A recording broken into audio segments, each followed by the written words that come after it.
Bem, queridos, vamos lá para o texto.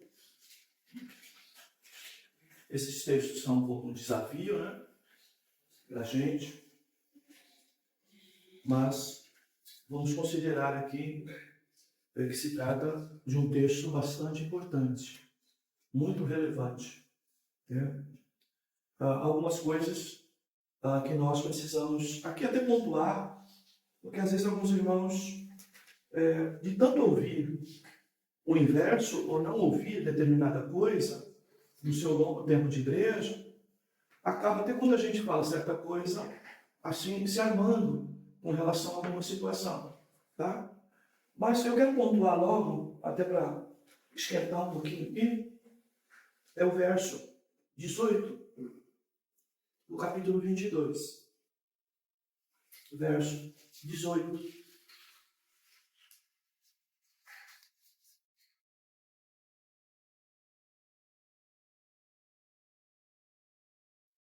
Vejam, este verso aqui, ele é a transparência daquilo que nós falamos com certa frequência aqui, que às vezes um ou outro irmão me aborda assim, meio que receoso, né, da questão que Paulo era considerado o impostor em meio aos judeus.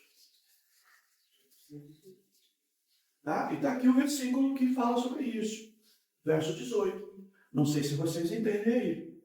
E vi aquele que me dizia: apressa-te e sai logo de Jerusalém, porque não aceitarão o teu respeito, o teu testemunho a respeito de mim, a respeito da conversão.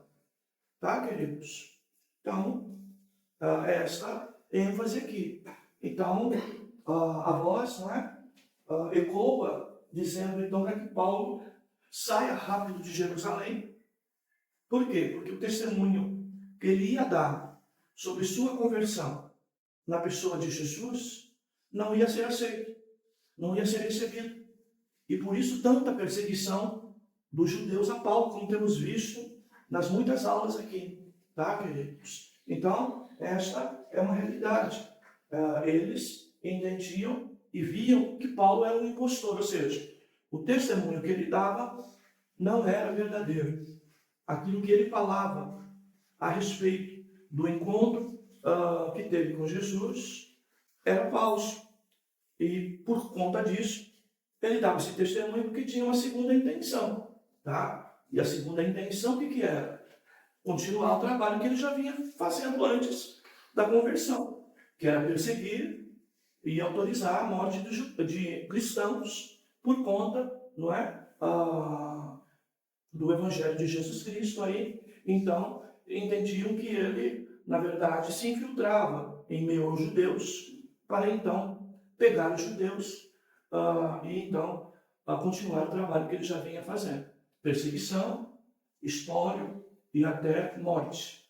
Tá bom, queridos? Então, aqui. Bem, acho que não é o caso de nenhum irmão aqui, mas, às vezes, muitos dos irmãos que vêm para o Evangelho, dependendo da origem deles, muitos são questionados se realmente se converteram ou se não. Tá? E se for pregador, possivelmente será mais questionado ainda. Tá bom, queridos? Mas aqui, o trabalho de Paulo, como você vai ver em todo o texto, é uma defesa, não é? A respeito da sua situação, tá, queridos? Mas não tem nada a ver com esses extremos que a gente ouviu nos últimos anos. Me parece que hoje menos, né? Ex-prostituta, ex-ladrão, ex-maconheiro, ex-ladrão, e se dava muito mais ênfase a isso, e o pregador se tornava importante, não pelo que ele pregava, mas por aquilo que ele tinha sido. Então, para ser importante, precisava ser ex alguma coisa, não é? E nós vivemos no Brasil, e isso pegou, tá, irmãos? Essa moda pegou. Hoje, talvez tenha esfriado, né? Mas essa moda pegou, não é? As igrejas faziam verdadeiras campanhas, né? Para trazer essas pessoas para dar testemunho, e aí era 95%, né? Se era ladrão do que ele tinha roubado, né? e 5% ele falava, então, de alguma mudança. Tá? Não é o caso de Paulo. Tá? Apesar de Paulo dar ênfase ao que ele foi, a um perseguidor da igreja, tá? Ele dá ênfase aqui ao seu testemunho, e você vai ver no conteúdo aqui o quanto ele fala da centralidade da mensagem, que é a pessoa de Cristo Jesus. Tá? Bem, aqui nós estamos, Paulo, diante de duas realidades que Jesus viveu. Tá? Jesus, então, foi acusado pelos judeus de blasfêmia por se arrogar Deus.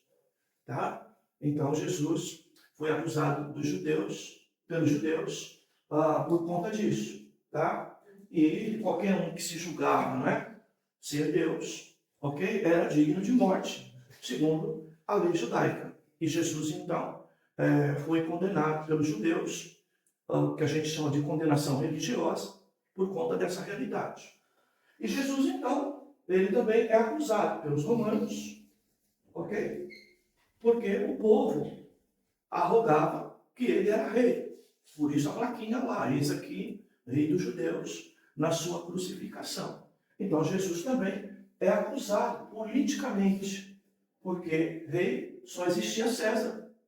À época, o mundo era governado pelos romanos, e o Império Romano, ele não admitia esse tipo de situação, ou seja, todos os governantes tinham que estar submisso a César, ao rei romano, tá, queridos? E qualquer disposição inversa era visto, então, como rebeldia, como rebelião ao governo, tá bom? Então, aqui nós vamos ver as duas situações. E Paulo, então, ele incorre na mesma realidade. Ele, então, é acusado pelos judeus de impostor, e acusado também pelo Império Romano, mais na frente, de provocador, de tumulto, de rebelião e de coisas semelhantes, tá? Aqueles pregando que só Jesus é o Senhor. Então, aqui nós vamos ver essa coincidência, tá? E aqui, então, vai um alerta aos irmãos que não progrediram muito nessa questão de que o cristão,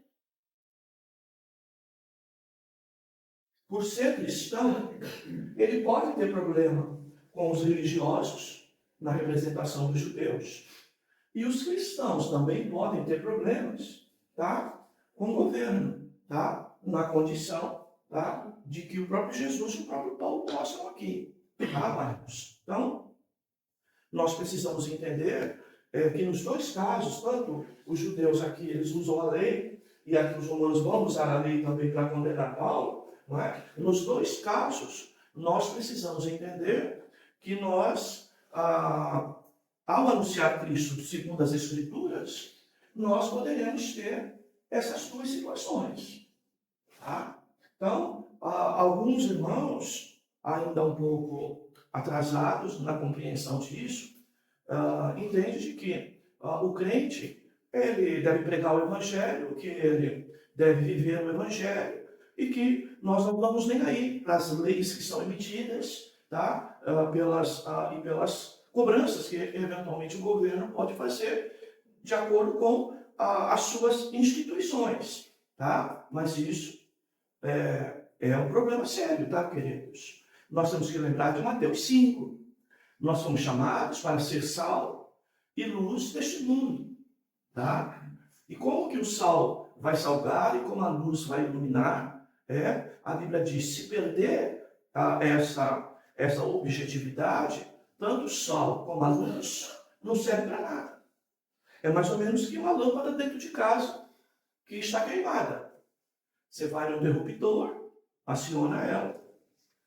E o que vai acontecer se ela estiver queimada? Tem luz, mas não ilumina. Tá, queridos?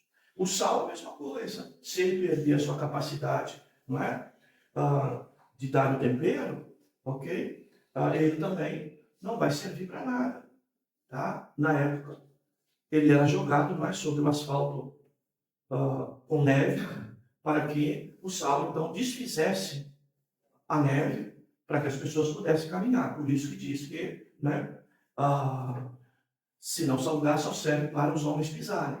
Então, a ideia é essa, tá? Então, queridos, aqui, então, nós temos essa realidade. Então, nós temos hoje, bem verdade, no Brasil, tá?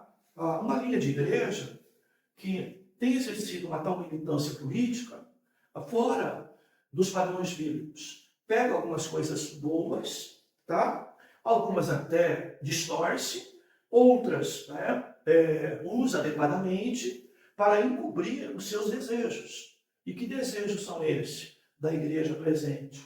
O mesmo desejo da igreja católica há anos atrás, que era o poder.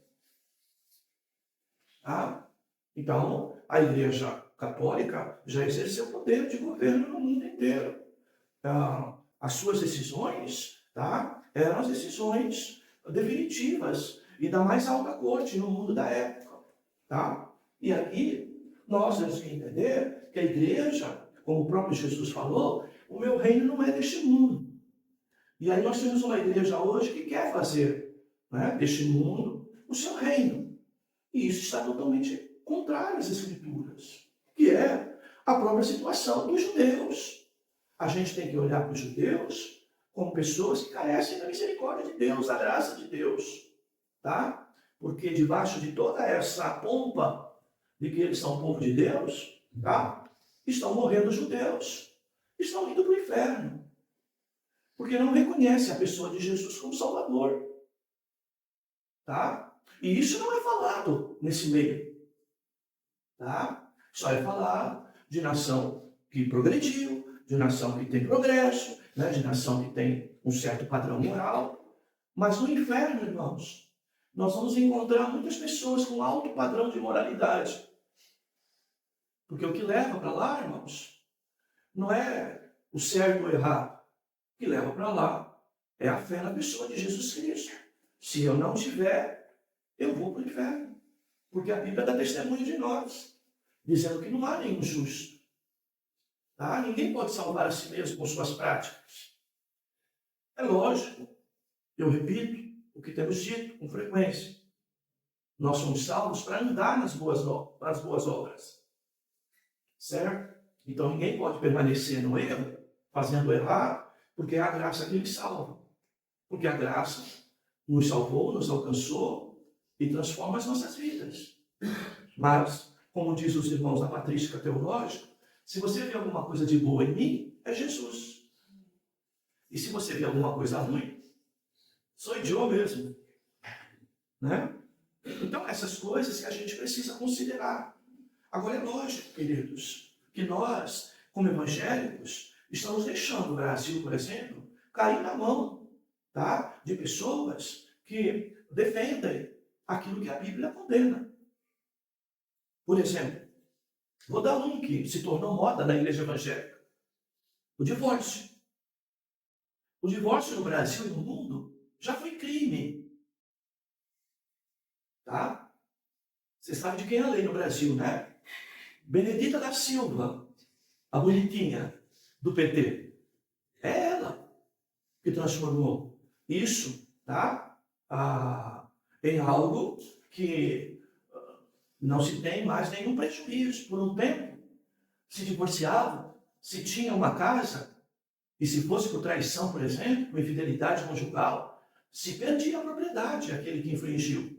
Hoje em dia, isso não é nem questionável. Tá, queridos? Isso não é nem questionável. Guarda de filhos, no passado, então alguém que fugia dos padrões morais, né, corria o risco de perder os filhos. Inclusive a própria mulher, a guarda, podia perder. Hoje em dia, isso é indiscutível. A vida pessoal da mãe e os caminhos que ela adotam para a justiça não vale de nada, não interfere em nada, tá? A influência que essa mãe ou esse pai pode produzir na vida dos seus filhos, não é? Ao longo da convivência, o Estado não está nem aí, tá? Não está nem aí. Apesar de cair no erro de dizer que o homem é fruto do meio, né? Se é fruto do meio, eles deveriam ter preocupação com isso, mas não tem. tá, queridos? Então, essa situação mudou muito, tá? Então, você vê, hoje nós não temos mais a ideia de fugir de família. O Estado é o defensor da família, tá? Ele se coloca assim, tanto que para você estar casado oficialmente, não basta casar na igreja, tá? A igreja só homologa o que o Estado já determinou, tá? E o que o Estado determina hoje? Famílias múltiplas, famílias coloridas, tá? E como defensor dessa família, o que ocorre? O Estado, então, não só autoriza, valida o casamento homossexual e automaticamente, não é, os direitos que um cônjuge chamado do mesmo sexo possa ter, tá? Garante esses direitos e mais, garante o direito do quê? Desse casal homossexual ter filhos. De que maneira? Não é? Ou por barriga de aluguel, ou por adoção, tá? E nós estamos vendo essa realidade configurada hoje, tá? E aí eu pergunto para vocês, apesar das muitas críticas que fazemos a ele, porque entendemos que é uma pessoa que visa poder, não é? O pastor Silas Malafaia tem se colocado em audiências públicas, no próprio Senado, tá? Em vários lugares, defendendo princípios bíblicos nisso. É lógico que ele engana a maioria, porque para nós, simples, olhamos ali o que ele está defendendo ali na prática, tá? Vai, o direito ou não direito, nesses dois casos que eu falei. Mas, na verdade, o objetivo dele, final, não é? Infelizmente, não é? É uma igreja mercantil, com fins de lucro, tá? Mas se engana bastante, porque defende certas pautas que são, na verdade, cristãs e bíblicas, e defendidas, não é? Por evangélicos, católicos até, e uma parte até de espíritas, tá, queridos? Principalmente os espíritas kardecistas, tá? Que é considerado aí na organização das religiões como uma religião cristã, tá? Então, aí o que acontece? Começa a se misturar, tá? O que eu vejo, eu tenho visto alguma coisa assim. Eu não falo nada, espero a hora da palavra para falar, mas irmãos, não é? Colocando vídeo de padre no grupo da igreja, não é?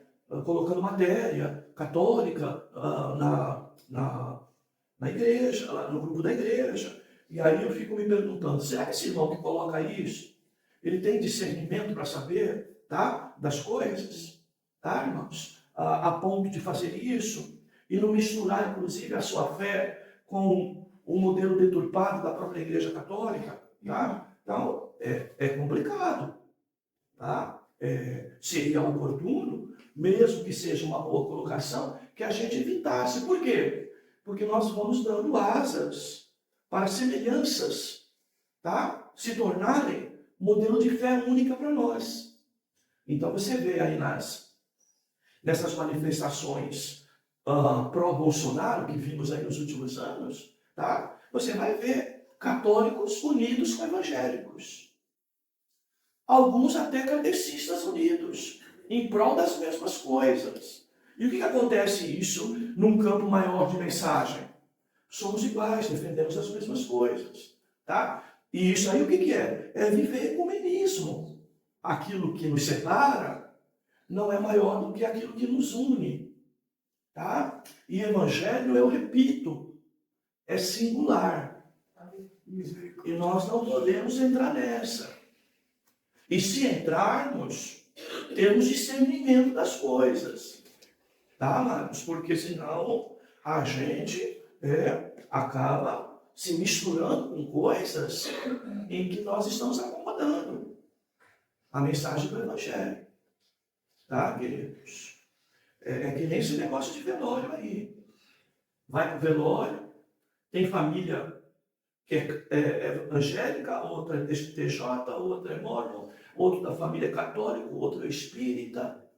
E aí você chega lá, o pastor chega lá, a igreja chega lá, e acaba fazendo culto em meio, tá, a símbolos e até às vezes a prestação de culto de outros voltado ao seu Deus, ou à sua forma de fé. Tá, irmãos? E isso é inadmissível. Ah, mas o que eu vou falar para minha tia, o que eu vou falar para minha prima, o que eu vou falar para o meu irmão? Você vai falar o seguinte: se o morto que está lá, a fé dele era evangélica, o culto tem que ser evangélico. Não tem que atender a nenhuma outra religião. Fim de papo. Agora, a gente quer atender a todo mundo, de novo. Estamos influenciados pela acomodação. E vamos vivendo ecumenismo. Tá, queridos? Vocês já viram aí, até mesmo a família crente,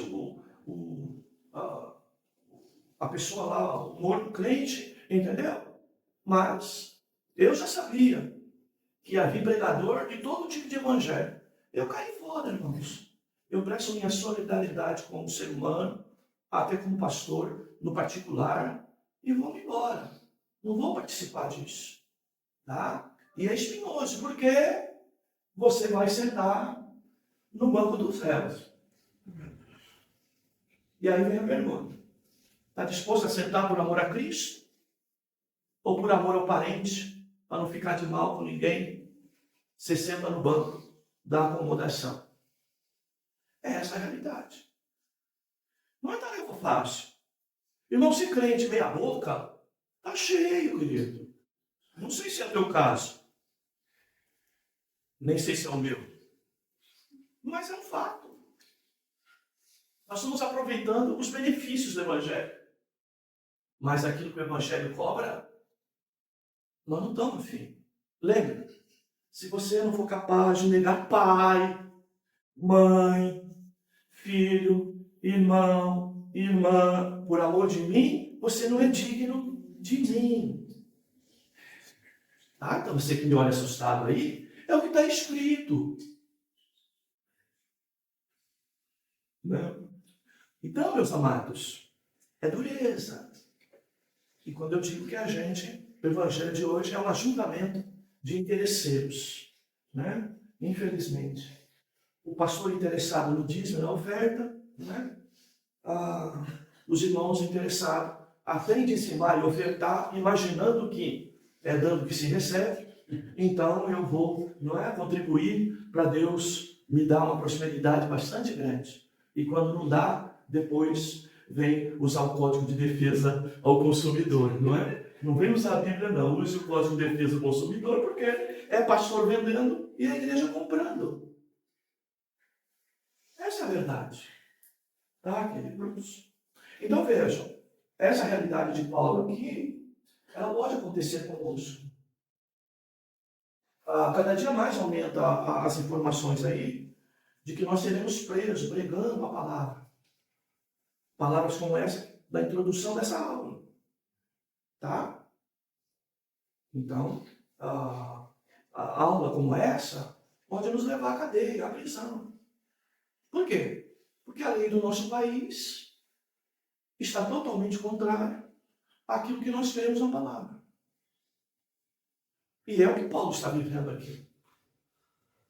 É a razão de que religiosos, tem certeza, o pastor que prega a palavra no dia que for preso, até irmãos de igreja evangélica vão dizer, mas é obtuso, extremista, radical, xiita, não é? Fica pregando em vez de deixar isso que é. Tem um pastor que nos visita aqui de vez em quando, ele fala, deixa as pessoas fazer errado, prega você a tua palavra e deixa, não é? Então é essa a realidade, queridos. Tá? Mas não há como alguém com a verdade na mão, irmãos, não falar das mentiras. Não há como. Não há como. Então vamos lá, é o que Paulo fala, né? Então Paulo, primeiro, né? Paulo se mostra um exímio orador, né? Verso 40. O comandante lhe deu permissão. Então Paulo, em pé na escada, fez sinal ao povo com a mão. E quando houve silêncio total, ele então falou na língua dos hebreus, é lógico, para hebreus. Então veja, não é? A situação aqui. Eu lembro quando fui gestor de RH, nós ficamos 48 dias em greve. Muito difícil, né? A minha casa mesmo recebia ligação, né? De que a minha cabeça está pendurada no poste lá da empresa, né? A Companhia Santista de Papel, Grupo Ripasa, quando eu trabalhei lá nos anos 80, né? Ó, a cabeça do chefinho, me chamavam de chefinho, né? A cabeça do chefinho vai aparecer aí, né? E algumas coisas assim graves, né? De ameaças, inclusive, né? Mas, assim, coisa bem de bandido, né? Veja ameaçar em rosto, né? Ameaça pelas costas, né? O anonimato. Mas a gente sabia mais ou menos quem era, que eram os líderes sindicais. E nós tivemos embate como esse de hoje aí, tá?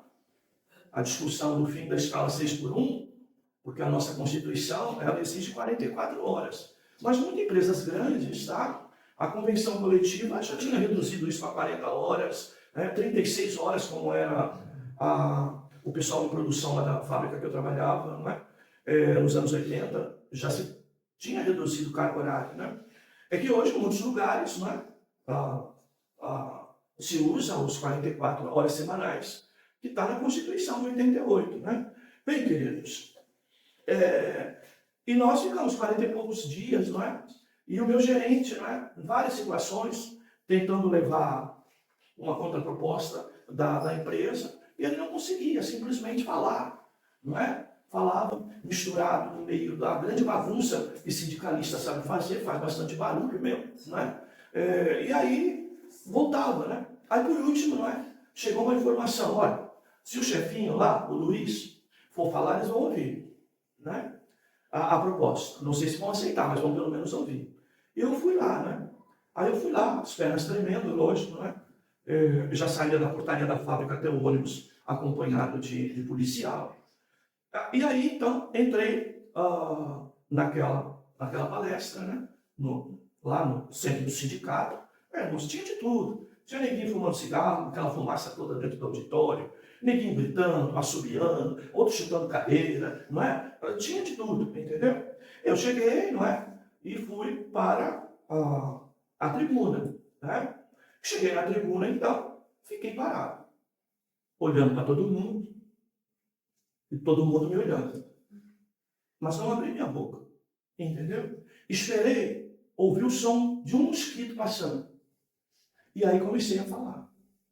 Tá, queridos? E aí alguém perguntou para mim, como que você faz isso, né? Isso se ensina na escola, não é? Que o melhor caminho é este. Então hoje eu estou quase sem voz. Eu fiquei meia hora fazendo tratamento de garganta para poder vir falar hoje. Né? À noite estava sem voz nenhuma. Eu acho que foi o vento que eu peguei ontem, indo lá para São Vicente. Né? Mas, queridos, eu fiquei caladinho. Qual é o princípio aí? Que você, se entrar no meio, você vai ser igual a todos. E se você vai ser igual a todos, e se todos estão falando todos juntos, e se você começar a falar no meio de todo mundo falando, você vai ser mais um falando no meio de todo mundo que já está falando. Então você estabelece um extremo. Qual é o extremo? Falar baixo, como eu estou fazendo aqui hoje. Né? Ou seja, você vai ver que a atenção dos irmãos não se dispersa. Como a gente está num grupo sério, se eu estou falando baixo, sem auxílio de microfone, estou com um problema de voz, vocês vão se esforçar para se concentrar, para me ouvir, porque talvez lá no fundo a voz não esteja chegando tão claro, não é? Então, queridos, e Paulo faz exatamente isso. Paulo chega, levanta a sua mão, espera o silêncio, tá bom? Fez sinal com a mão, tá? Não gritou. Fiquem quietos, parem, deixa eu falar, né? Ou na linguagem popular, cala a boca. Na linguagem que o peão vai entender, não é? Não, Paulo fez o sinal, tá bom? Esperou o silêncio. E aí começou a falar. E falar em quê? Em línguas estranhas? Não. Falar em grego? Não. Falar em hebraico, porque o povo que ouvia era hebreu. Tá, queridos? Então, esta é a ênfase aqui. Então, aqui é um princípio de oratória. Os irmãos aí que, não é? De repente até gostariam de falar e não falam, não é? Por conta do medo, do receio, né? Para mim é fácil, né? Que falo desde os 12, então é mole, né? Então, mas, veja, aqui há um princípio de oratória, tá? A minha mãe, queridos, era assim, tinha uma vizinha lá, que a criança aprontava, ela gritava, gritava. Ela pegava o carro de vassoura, saía pela rua, correndo atrás da criança, para pegar a criança, para dar uma surra na criança. A minha mãe só fazia isso. Luizinho, vem aqui. Ela só esticava um pouquinho, né, como eu já disse para os irmãos. Luizinho. Quando eu vi esse Luizinho, já sabia. Vem cá. Sentava. Me punha numa das pernas dela, de bumbum para cima, e dizia para mim, abaixa o short. Eu ia fazer. Eu estava dando autorização para ela fazer o que ela tinha que fazer. Entende? E receba, nego. Recebe. Tá? Então veja, situações como essas, né, irmãos, que a gente vê hoje, né, certos pais, né, gritam no supermercado, a criança dá show no mercado, e o pai grita, o pai disciplina. Bem, filho, a hora de disciplinar é quando você chega em casa. Deu show lá, quando chegar em casa, tá? Dá só aquela olhadinha assim, e quando chegar em casa, você resolve o assunto dentro de casa. Tá? Paulo aqui, ele tem uma graça de Deus, não é? E uma capacidade tal, que ele consegue fazer toda essa multidão, como nós lemos aqui, não é? Na aula passada, eles se pararem, se acalmarem e mostrarem atenção ao que o Paulo ia falar. É que nem na igreja. Eu já vivi igreja assim, irmãos. Tá? Igreja que o fogo está estralando. Tá? Vamos ouvir a palavra. Aí no meio daquele povo, naquela bagunça toda. Aí chego no púlpito, abaixo o meu tom de voz e vou esperar a bagunça parar. Tá, queridos? Então, é isso que nós devemos fazer, porque é um princípio muito bom de oratória, né? Bem, e agora Paulo, então, estabelece o que ele vai fazer. Um princípio que ele já deixa para todo claro para todos. Eu vou fazer a minha própria defesa, tá? Então, eu vou fazer a minha própria defesa, tá? Princípio que agora a nossa Constituição ela não garante muito, tá? A maioria dos juízes não aceita que se faça a própria defesa, tá? Tem que ter um advogado constituído, se não tiver, o Estado vai dar esse advogado. Mas Paulo aqui, ele então faz a sua própria defesa, ele assume então a condição de advogado de si mesmo, tá? E aí ele diz, ouvi a minha defesa, que agora faço perante vós. Primeiro você vê aí a relação de respeito que ele estabelece, irmãos e pais, tá? Quando ouviram que lhes falava a língua dos hebreus, fizeram ainda maior silêncio. E ele então prosseguiu. Sou judeu, nascido em Tarso da Cilícia, mas criado nesta cidade. Fui instruído de acordo com o rigor da lei de nossos pais, aos pés de Gamaliel, sendo zeloso para com Deus, assim como o sois todos vós no dia de hoje. Assim como vocês estão fazendo a mim, ele quer dizer, eu persegui os cristãos, ou este caminho, até a morte. Talvez vocês façam isso comigo. Eu já fiz isso, sendo igual a vocês. Algemando e mandando aprisionar tanto homens como mulheres. E o sumo sacerdote é minha testemunha acerca disso. Assim como também todo o conselho dos líderes religiosos. Deles também recebi cartas para os irmãos e prossegui para Damasco, a fim de trazer algemados para Jerusalém os que ali estivessem, para que então fossem castigados. Quando, porém, então veja, vamos parar aqui, verso 5. O que Paulo está fazendo aqui? Paulo está dizendo, eu entendo vocês, eu sou igual a vocês e já fiz o que vocês estão fazendo hoje. Minha origem é a mesma de vocês e eu, assim como vocês estão me perseguindo e certamente pediram até a minha morte, eu já fiz no lugar de vocês e já acorrentei, já matei ou já autorizei a morte de muitos cristãos. Tá, queridos? Aí ele diz, por que eu mudei? Né? Quando, porém, estava a caminho, e já próximo de Damasco, por volta do meio-dia, de repente do céu brilhou uma intensa luz ao meu redor. Caí por terra e ouvi uma voz que me dizia: Saulo, Saulo, por que me persegues? Ele foi entender e está tentando passar a ideia de que perseguir a igreja é perseguir a Cristo. Tá, amados? Por isso que a gente nunca deve esquecer, quando a gente tem convicção do Evangelho e da verdade, temos que entender que a nossa palavra, tá? Que a nossa pregação, se ela trazer algum tipo de prejuízo a nós, tá? Nós precisamos entender que estão perseguindo a Cristo. Tá? Bem, aí caí por terra, ouvi uma voz que dizia: Saulo, Saulo, por que me persegues? Eu respondi: quem és tu, Senhor? Ele me disse: eu sou Jesus, o Nazareno, a quem persegues. E os que estavam comigo viram a luz, mas não entenderam a voz daquele que falava comigo. Vão entendendo aí? Então eu disse: Senhor, que farei? E o Senhor me disse: levanta-te, vai para Damasco, onde te será dito tudo o que precisas fazer. Como eu não enxergava nada por causa do esplendor daquela luz, cheguei a Damasco guiado pela mão dos que me acompanhavam. Tá? Vamos parar aqui para a gente entender alguns pontos aqui. Isso aqui, irmãos, é um texto da revelação de Cristo a alguém. Primeiro, tinha Paulo e tinha outros que estavam acompanhando. Tá? Veio uma luz e uma voz. Tá?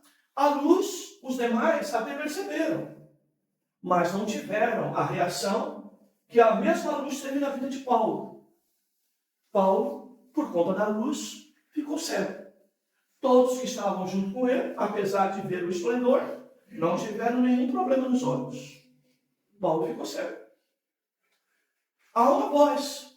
Todos os que estavam com Paulo estavam junto dele, tá? E não ouviram a voz. Só Paulo ouviu essa voz. Tá, irmãos? Então isso aqui é a revelação do Evangelho. Então, a luz que ilumina, tá, queridos? E a voz de Deus aqui, então, chamando a Paulo e se dirigindo a Paulo. Então, o que eu quero dizer no meio de tudo isso? A gente pode pregar o Evangelho no mesmo lugar para 50 pessoas. Tá? A luz, né, e até a palavra será dada, né, no meio dos 50. Mas se Deus tem o objetivo de salvar um, Ele tem o objetivo de salvar um, Ele vai salvar este um. E os outros, ou não ouvem a voz, né, para poder seguir, ou simplesmente a luz não tem efeito nenhum sobre eles. Talvez que a salvação é para quem Deus quer salvar. Nós pregamos para todos. A voz era para ser ouvida por todos, mas não foi entendida. A luz era para trazer efeito na vida de todos, mas só trouxe na vida de um. Nós pregamos para todos, porque quem sabe, quem é eleito ou quem está nos planos de Deus para a salvação é só Deus. A nós cabe pregar para todos. Mas Deus sabe quem são os seus. E encaminha a sua chamada de salvação para o céu. Tá? E aí nós vamos ver. 2. Um homem piedoso, segundo a lei, chamado Ananias, que tinha bom testemunho de todos os judeus que ali moravam, veio ao meu encontro. E pondo-se de pé ao meu lado, disse: Saulo, irmão, volta a ver. E naquela mesma hora eu o vi. Então ele disse: o Deus de nossos pais te designou de antemão para conhecer a sua vontade, ver o justo e ouvir a voz da sua boca. Essa expressão aqui, tá, irmãos, que os teólogos consideram a razão de nós não chamarmos Paulo um apóstolo impostor, mas um apóstolo verdadeiro. Aqui está, ver o justo e ouvir a voz da sua boca. Tá? A ideia do apóstolo tem que ter visto Cristo. 15. Pois será a sua testemunha do que tens visto e ouvido para todos os homens. Agora, meu, levanta, tá? Por que demoras? Tá? Levanta, seja batizado, lava os teus pecados, invocando o nome de Jesus. Aí a grande pergunta que você tem que fazer, você que defende o livre-arbítrio. Cadê o livre-arbítrio de Paulo? Levanta logo, molote. Se batiza, invoca o nome de Jesus e me segue, vai fazer a obra que eu tenho que seguir nada para você. Cadê o livre-arbítrio de Paulo? Não! Não posso, não quero, não agora, uma outra hora. O texto não diz, queridos. A voz de Deus tem que ser no grande centurião de Cafarnaum. Eu também sou o Senhor, diga ao meu servo, vai, ele vai. Não tem essa história, não é pai de hoje que não tem autoridade, vai fazer isso. Depois, estou indo, já vou. Não, é agora. Eu digo para o meu servo, vai, ele vai, faz, ele faz. Se tu dizer uma palavra, eu sei que tu tem autoridade sobre a vida, sobre a morte, sobre a enfermidade. Diz uma palavra e meu servo sarará. Princípio de autoridade. Tá, queridos? Por isso a gente crê na chamada eficaz. Deus não chama que nem homem chama. Chama, mas não chamou muito. Chama, mas não tem convicção. Chama, mas não tem resultado. Não, irmãos. Não. Então vejam. A ênfase aqui. Olha, o 16 é muito interessante. Parece Avarício falando para os monoides, né? Os irmãos sabem. Agora, por que te demoras? Você de ser lento. Levanta-te. Ser batizado. Lava os teus pecados. Invocando sobre isso o seu nome. Então acorda, irmão. Então acorda. Tá? Quando voltei para Jerusalém, enquanto orava no templo, tive uma visão. E vi aquele que me dizia, apressa-te e logo sai de Jerusalém, porque não aceitarão o teu testemunho a respeito de mim. Olha só. Cadê o livre-arbítrio? Ele me chama, me empurra, diz que eu não tenho minha própria vontade, eu tenho que fazer a vontade dele, e ainda ninguém em Jerusalém vai me aceitar, e eu ainda vou ter que lidar com isso. Cristo te chamou na tua casa, tu sozinho, tu não tem outra alternativa, e muitas das vezes vai servir a Deus aonde? Sozinho, e se bobear, a casa levanta contra você. É a chamada do Evangelho. Não é fácil, irmãos. Não é fácil. O Evangelho é fácil, irmãos, para quem é peixe morto, que as águas do mar levam. Mas para nadar contra a maré, tem que estar vivo. E aí é complicado. Eu disse, Senhor, eles bem sabem que eu colocava na prisão os que criam em ti. E os espancava nas sinagogas. Quando se derramava o sangue de Estevão, tua testemunha, eu também estava presente, aprovando sua morte. E segurando as capas dos que a matavam aí. O soldado ia matar, ele dizia, não, daqui que eu seguro a tua capa. Daqui que eu facilito para você. Pode matar, eu te ajudo aqui. Esse era Paulo. Ele me disse, vai, porque eu te enviarei aos gentios, para os de longe. Olha só, queridos. Tá? Para os de longe. Tá? Então a chamada de Paulo para pregar aos gentios, tá, amados? Não é apenas a linda passagem de ver uma visão, de aparecer um varão, dizer, passa a Macedônia, nos ajuda. Não tem só coisa extraordinária. Tá? Tem um outro lado. Qual é o outro lado? Não iam aceitar a pregação de Paulo em Jerusalém. Tá, queridos? Difícil aceitar a pregação, a tua pregação na tua Jerusalém. Que é a tua casa, meu irmão. E muitas das vezes o que a gente tem que fazer, irmãos? Pregar para os de fora de Jerusalém. E não é fácil, irmãos, ver a casa morrendo. Mas a casa não quer Cristo. Eu vou falar de Cristo para quem quer ouvir. Tá? Eles o escutaram, até essa palavra. Mas então aí levantaram a voz dizendo, tira do mundo este homem, porque ele não deve viver. Olha só, a resposta do que ele acabou de falar, da voz que ele ouviu, acontece assim, de imediato, instantaneamente. Tá? Enquanto gritavam, tiravam suas capas e jogavam poeira para o ar. Então, o comandante mandou que Paulo fosse levado para a fortaleza, ordenando que fosse interrogado sob chicotadas, para saber a razão de gritarem assim contra ele. Quando já o haviam amarrado, preparando-se para chicotear, Paulo disse ao centurião que ali estava: já estamos com aqui autoridade romana, né? Espero que você entenda. E é permitido chicotear um cidadão romano sem ele ainda ter sido condenado. Então está aqui, tá, queridos? Veja, Paulo aqui está o quê? Usando a lei romana para protegê-lo e dele não ser morto antecipadamente, antes da hora. Então nós vemos aqui, irmãos, que nenhum de nós devemos abrir mão de nos defender, tá? Quando eventualmente o Estado se levanta contra nós através do seu juízo. Então aqui está um exemplo de Paulo, tá? Então Paulo estabelece: olha, eu não tenho direito ao trânsito e julgado, eu não tenho direito ao contraditório, eu não tenho direito a um julgamento justo e adequado. Como vocês já vão me dar fazer eu pagar algo por uma sentença de um julgamento que ainda nem foi estabelecido? Era o direito que o cidadão romano tinha. E ele, então, aqui se apega a isso. Tá, amados? Veja, Paulo poderia deixar. Não, Deus que julgue. Tá, irmãos?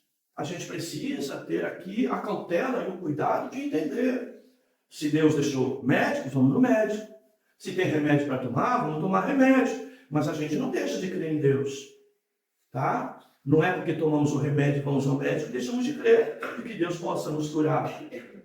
Tá? Não é porque utilizamos um direito legal que temos que estamos dizendo que Deus é que julga a nossa causa. Tá? Então, aqui está um princípio que nós devemos entender. E aí, ouvindo isso, o centurião foi até o comandante e o avisou, dizendo: o que estás fazendo? Este homem é cidadão romano.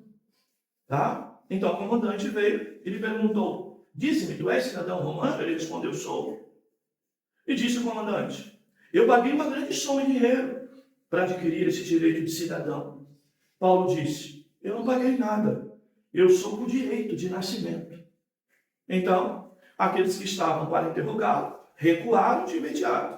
Até mesmo o comandante, quando soube que Paulo era cidadão romano, ficou com medo, pois o havia amarrado e nem isso deveria e poderia fazer. Bem, queridos, aí eu sei que é uma aula um pouco fora dos padrões, queridos, mas eu penso que é de importância para todos nós. Queridos, eu digo aos irmãos, não é por causa de uma militância que usa a palavra de maneira distorcida que nós vamos ficar contra a palavra. Tá, queridos? Nós, não é porque somos cidadão celestial que nós não vamos utilizar a nossa cidadania brasileira para nos defender. Tá, queridos? Nós precisamos entender isso. Como eu costumo dizer, porque eu estou falando de defesa. Se é eu que procuro o tribunal para levar um irmão, levar uma pessoa, coisa parecida, a Bíblia até adverte que nós não devemos fazer isso. Devemos fazer isso amigavelmente. Mas se alguém nos leva até lá, é um direito. Eu penso até que um dever nosso nos posicionar, nos defender.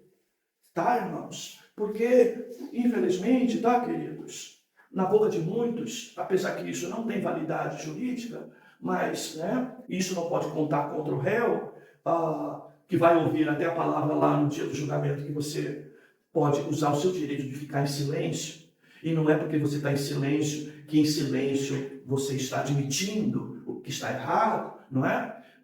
Isso é apenas um direito de você não se precipitar, que as suas palavras não serem mal interpretadas ou coisa parecida, tá, meus amados? E no caso, tá, querido, nós aqui precisamos ter consciência disso.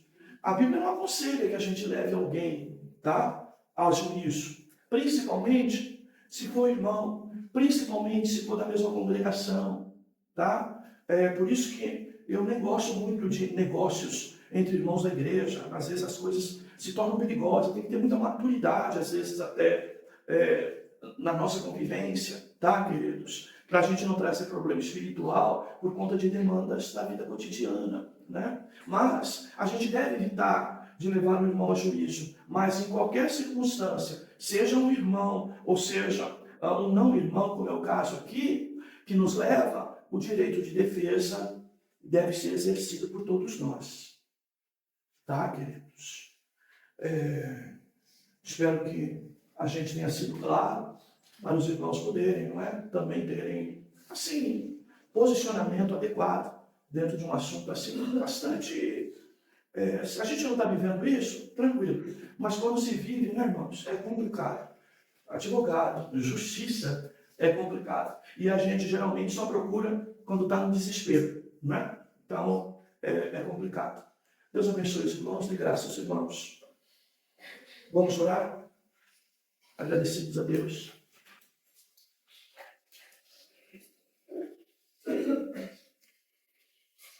Vamos ficar de pé? Aproveite e já pegue sua oferta também.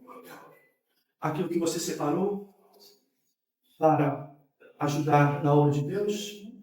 Faça isso voluntariamente, crendo no Senhor, não é? Recebe com alegria, não é? Aqueles que dão voluntariamente. Senhor, obrigado pela tua palavra. Obrigado, Senhor, pelo teu cuidado para com as nossas vidas. Cremos que a tua palavra é poderosa para dar graça a cada um dos teus filhos. Oramos, Senhor, pedindo a tua proteção sobre todos nós. Nos ajuda. Se alguém aqui está em situações de conflito, de demandas jurídicas, que tu nos dê a graça, Senhor, ó Deus, de agir de acordo com a tua palavra, de acordo com a lei dos homens, nunca fugindo da verdade. Pedimos a tua bênção sobre nós. Fazemos isso em nome de Jesus. Amém. Amém.